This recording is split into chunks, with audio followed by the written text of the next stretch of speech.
What is going on, YouTube? Welcome to the first video series we have ever done as a podcast.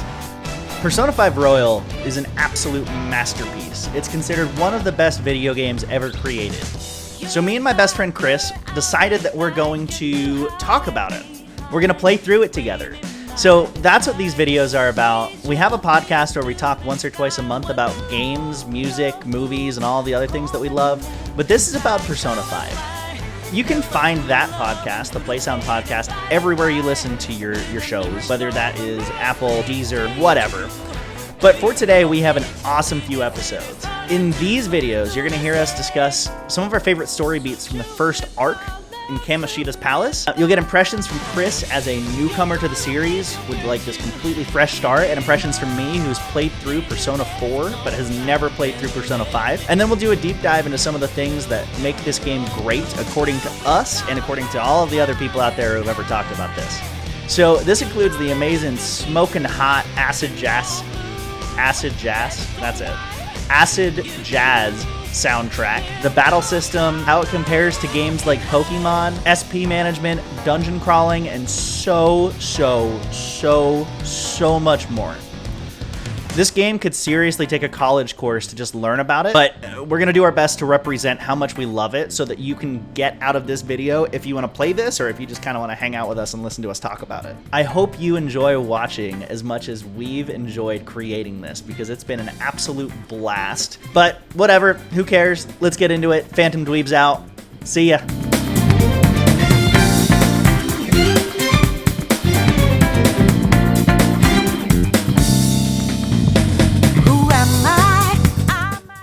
And we are here with the first episode of our podcast dedicated entirely to Persona. Podcast / YouTube video. Bam. How excited are you, man? I'm excited. We've been waiting for this. Yeah, this has been a long time coming. We've been saying we were going to do this for a couple of weeks. We're here. We've covered the first, I call them arcs in Persona 5. Yeah, the first confidant, right? Like the first castle. Yeah.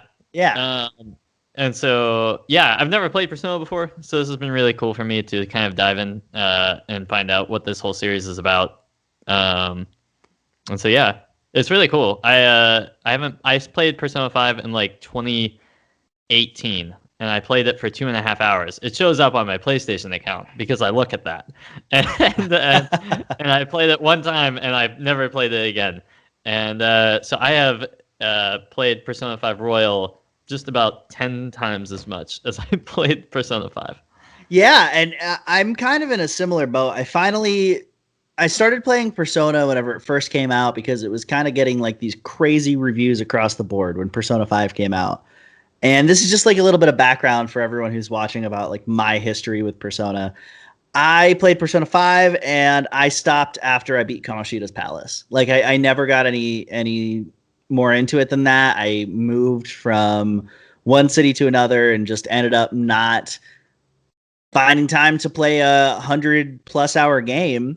And then decided whenever Persona 4 Golden launched last year that I was going to play through it. I don't know what did it. Maybe it was COVID. Maybe it was just being inside all the time and having like all of this additional time to like fuck around and do nothing. But Bam. Yeah, so I beat Persona 4 Golden earlier this year in 2021.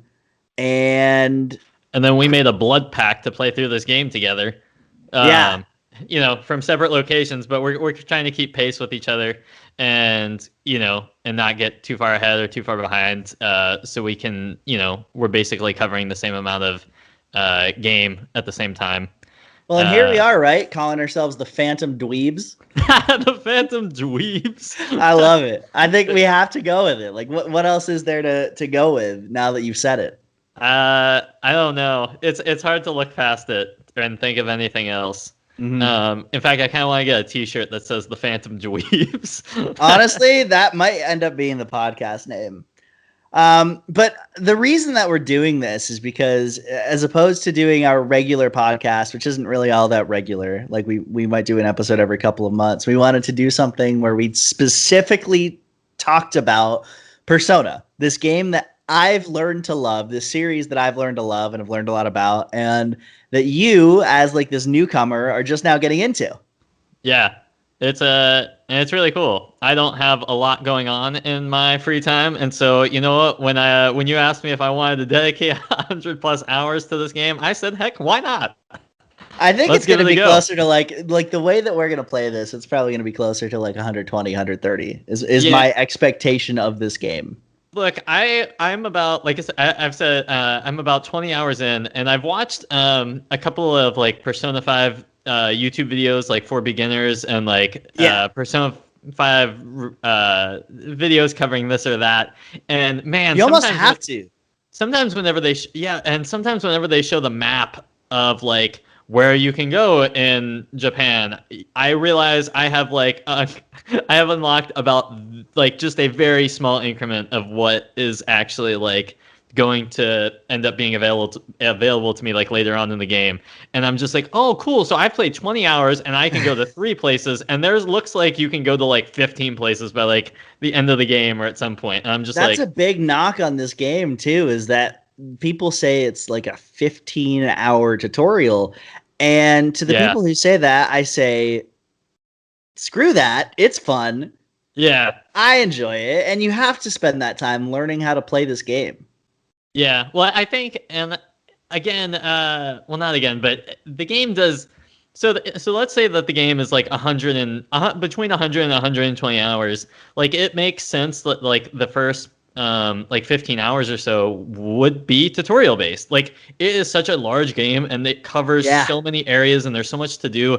It makes sense that yeah, the game is going to hold your hands for the first 15 to 20 hours because if not, you know, because It has to. it has to. Like It if not, absolutely has to. or you would just end up in like a Demon Souls world where you have to like Google every single thing, and that's really annoying, and that's why I stopped playing it. I have no regrets. So before we really get into like the meat and potatoes of Persona 5, because we're going to get into everything from story spoilers to our initial impressions, our favorite confidants, the battle system, SP, dungeon crawling, how you have to manage like your time as a student with your time as a like essentially your home life and your battling. Like, oh my God, we're going to talk about all of this, Chris. Thank goodness I'm playing this game at like 28 and not when I was actually in college or school, because it would have sucked. I would have been terrible at it. It probably would have reflected my actual school life and like you know, work school responsibilities, and I would have been terrible at the game. But now like better because you can have relationships with some of the confidants. Yeah, that's true. Wait, what? But like I think that we're gonna get into all of this, but the big reason why I'm excited to talk about this is because it's like kind of this unknown quantity for both of us, where it's a game that is considered a masterpiece that not many people I know have played it.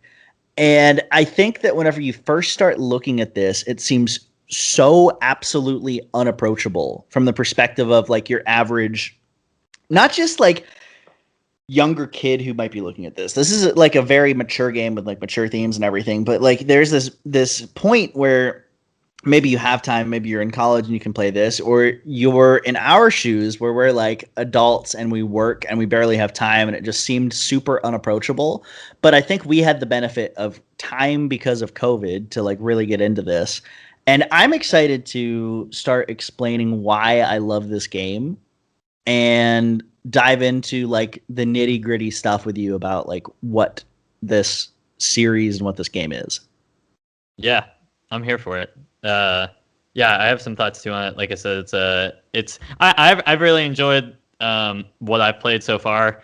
It's been I was initially kind of annoyed with maybe the lack thereof. Like at some point, I guess I figured the game would just let go of my hand. Like I said, the game holds your hand for a very long time, and at some point, I was just like, I was just like, hey, let go. Like, I got this. Like, I'm doing this on my own. And then anytime I felt like the game did that for even like a brief second or so, I was like, Mommy, come back. I don't know where I am. Yeah. And the game was like, no, I got you. All right. Like, you're going to be fine. So something else that I think is really important to that point before we really dive into this is that this game can go one of two ways. And I think that I ruined it for myself the first time I tried playing, because I think one way that you can play this is by trying to min-max from the very start and looking online at guides, figuring out what you should do every individual day, what you're missing out on, which confidant you should talk to, what day you should be finishing the dungeon by, how many days you should be finishing the dungeon in. And there's just all of this like min-maxing stuff that you can get into that, in my opinion, makes it a whole lot less fun. It makes it a whole lot less random, and it makes it feel a whole lot less like it's supposed to. Persona is supposed to feel like you're just living your life and doing the best you can and not having any FOMO over what you missed, because it's like your experience. So that's what I'm excited about, is to play through this game without using many guides, without cheating, or like, I think looking at test answers is one thing, but looking at what to do on any individual day is another. So that's my thoughts. Chris, what do you think? Yeah. I don't know. I've watched like a couple of like beginner videos for Persona, right? Like I've never played a Persona game. So it's it's, I think, okay for me to watch a couple beginner videos and just gain some better understanding as to what SP is and when I should go visit confidants and, this kind of stuff. But like you were saying, like there's like a network feature in Persona 5 Royal that allows you to view what other people did on whatever day. I don't look at that. Like I'm just like, what? I want to go home. Oh, see, I do. Do you really? I want to go home. I want to go home. I want to watch a movie. I'm going to go home and I'm going to watch a movie. Like it's not a big thing for me. I did it a couple of times, and then once I realized like that I was kind of in line with what everyone else seemed to be doing, I was just like, oh yeah, then I feel like I have like enough of an understanding that I don't have to keep going back into this and seeing, I can just kind of do my own thing and I should be fine. Sure. Well, so let's do this then. Let's go into this like in the order that we have it written out in our notes for this episode, where let's talk about Kamoshida's Palace and kind of the story behind it.